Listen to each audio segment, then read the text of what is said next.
Today I am start exercise of chapter number 7, Helen Keller. First question is question A. Who was born in small town in Alabama? यानी किसका birth हुआ था, किसका जन्म हुआ था अल्बामा टाउन में? तो Helen Keller was born in a small town in Alabama.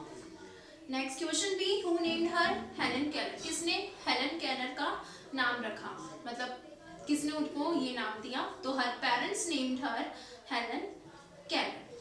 Question C. One day the dash became ill. एक दिन कौन बीमार हो गया? इल का मतलब बीमार. कौन बीमार हो गई? बेबी. बेबी आएगा. One day the baby became ill. ठीक है, BABY baby. Question D. Everyone in the family tried to help her to get better. यानी यहाँ पे स्टेटमेंट यानी एक सेंटेंस है कि हर किसी ने फैमिली में हर किसी ने हेल्प करने की ट्राइड का मतलब कोशिश करी कि ताकि वो जो हेलन केलर है वो बेटर हो जाए. तो यस बिल्कुल करी थी. ये सेंटेंस बिल्कुल ट्रू है. Question E. Synonym of small is. Synonyms का मीन होता है पर्यायवाची शब्द. जैसे हिंदी में कहते हैं पर्यायवाची, सेम आपको उसी का मीन्स वाला आपको चूज करना है. तो इसमें स्मॉल का क्या होगा? हाई, जेंटल, ये दोनों नहीं होंगे. Little in size. स्मॉल का मतलब यही होता है छोटा, जो साइज में छोटा हो, तो little in size. Question second. What did. Question second में question A. What did Miss Sullivan do one day? Miss Sullivan ने एक दिन क्या किया? मिस सुलिवान ने क्या किया कि उसका हेलन का हाथ लेके बहते हुए रनिंग वाटर में उसके हाथ को डाला. ठीक है. Question B. इसके जो आंसर है मैं आपको हिंदी में अभी ट्रांसलेट करके बता रही हूँ, बट मैं आपको इसके आंसर सेंड कर दूंगी. Question B. What did Helen understand about word. मतलब जो हेलन है वो क्या मतलब वर्ड्स के बारे में क्या समझी थी, क्या समझ पाई थी वो. तो उसको पता चल गया था कि हाँ बिल्कुल वर्ड्स की भी मतलब वैल्यू होती है, उसको समझना भी बहुत ज़रूरी होता है. इसकी वजह से क्या है, हम पूरी दुनिया को जान सकते हैं, सीख सकते हैं. Question C. What did Helen understand as the meaning of water. Helen मतलब जो पानी का मतलब है वो क्या मतलब कैसे समझी थी और या क्या वो समझ पाई थी, है ना. बिल्कुल वो उसको समझ में आ गया था जब उसकी जो टीचर थी वो सिलिवान ने जब उसके पानी में के अंदर उसका हाथ डाला, तो उसको फिर बाद में समझ में आ गया कि हाँ ये पानी का मतलब क्या होता है, वाटर का मतलब क्या होता है, कि कुछ वेट या गीली चीज को वाटर कहते हैं. तो इस तरीके से उसको थोड़ा समझ में आ गया उस वजह से. क्वेश्चन डी है. Words would tell Helen everything she wanted to know. ये जो सेंटेंस है इसमें है कि words would tell Helen, यानी हम कुछ जो भी चीज़ दुनिया में सीखना चाहते हैं या कुछ भी जो चीज़ हम सीखना चाहते हैं हेलन के अकॉर्डिंग, मतलब उसने ये चीज़ सोची थी तो हम वो चीज़ जो हम चाहते हैं वो हम जान सकते हैं. तो ये ट्रू, बिल्कुल उसने ये बात सोची थी. ठीक है. Next question second. Tick the correct answer. First question is when was Helen Keller born. Helen Keller का बॉर्न कौन से ईयर में हुआ था? तो 1880. Option number C. Question second. Who was Helen's teacher. Helen's की जो टीचर थी उसका क्या नेम था? Miss Sullivan. Right answer is option number C. Question third. The first word spelled by Helen was. ऐसा फर्स्ट वर्ड जो Helen ने spelled मतलब उसने सीखा था, तो option A DOLL doll. Next question third. Filling the blanks. और question number 1. Helen Keller was born in a small town in Alabama. ALBABAMA. ठीक है. अल्बामा एक बार वापस रिपीट कर देती हूँ. ALABAMA. ठीक है. बामा की BAMA बामा. ALABAMA Alabama.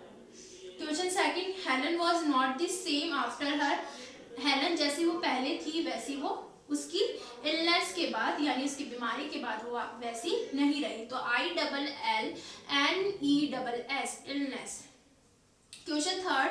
Some people thought Helen could not. कुछ जो लोग थे वो क्या समझते थे कि हेलन कुछ भी सीख नहीं पाएगी. तो इसमें आएगा लर्न. कुछ भी चीज सीख नहीं पाएगी. Learn LEARN learn. Fourth. Miss Sullivan gave Helen Miss Sullivan ने हेलन को क्या दी? Doll. DOLL doll. Question 5. She made the letters with special dash sign. उन्होंने उसको लेटर्स को कैसे मतलब हैंड मतलब हाथ बनाकर हैंड की जो साइन होती है हैंड साइन से उसको बताया. तो HAND हैंड आएगा इसमें. True false.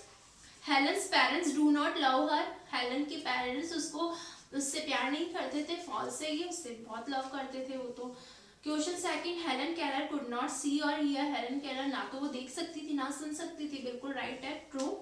Question third, Helen began to grow wild, Helen जैसे बड़ी हो रही थी वो क्या है, वाइल्ड यानी जंगली बनती जा रही थी, बिल्कुल ये भी ट्रू है। Question fourth, Helen's cloth were always clean and neat, तो ये फॉल्स है, उसके ऑलवेज हमेशा उसके कैसे रहते थे क्लोथ्स, डर्टी गंदे रहते थे, फॉल्स है क्वेश्चन 4, ठीक है। Question 5, miss Sullivan was strict but kind, जो मिस सुलीवन थी वो स्ट्रिक्ट थी लेकिन काइंड थी, बिल्कुल ये चैप्टर में आया है, true. Answer the following question. First question is something is wrong said Helen's mother, what was wrong with Helen. मैं आपको हिंदी में ट्रांसलेट करके बता रही हूँ, जो आंसर है वो मैं सेंड कर दूंगी, ठीक है। समथिंग इज रॉन्ग यानी कुछ तो रॉन्ग गलत हो रहा है, ये हेलन की मदर ने कहा था।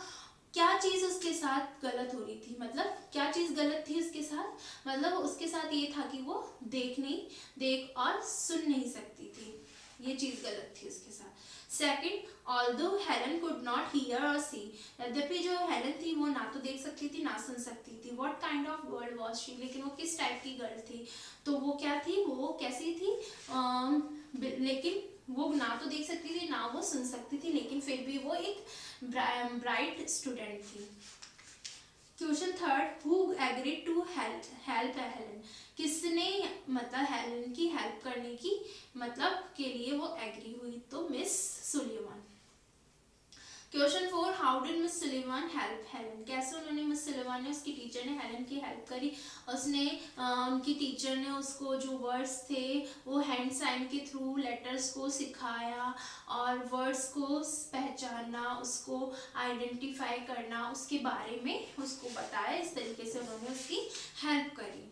Fifth, what did Helen learn when the teacher put her hand into running water? मतलब हेलन ने कैसे सीखा जब उसकी टीचर ने उसकी पानी को मतलब उसके हाथ को पानी में बहते हुए पानी में डाला, तो उसको फिर समझ में आया अच्छा कि कोई गीली चीज होती है जिसको हम वाटर कहते हैं। Question 6, what was the most important thing that Helen finally understood, क्या ऐसी मोस्ट इम्पॉर्टेंट चीज़ है जिसको एंड में हेलन समझ पाई, एंड में हेलन समझ पाई कि वर्ड्स का बहुत इम्पोर्टेंस है और वर्ड की हेल्प से हम क्या है, जो भी चीज़ हम जानना चाहते हैं दुनिया के बारे में या जो भी चीज़ हम जानना चाहते हैं वो हम वर्ड्स के थ्रू जान पाते हैं। ओके स्टूडेंट्स, के answers I will send the answer of this chapter.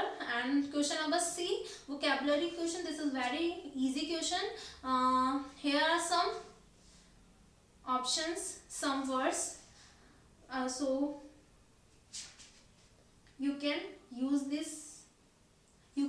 these words and then fill in the blanks. बहुत easy question है, 6 ये आप अपने आप कर लेना, बाकी उनके आंसर्स मैं सेंड कर दूंगी। So all the students do other exercise in your book and answer the following questions in your copy. Thank you.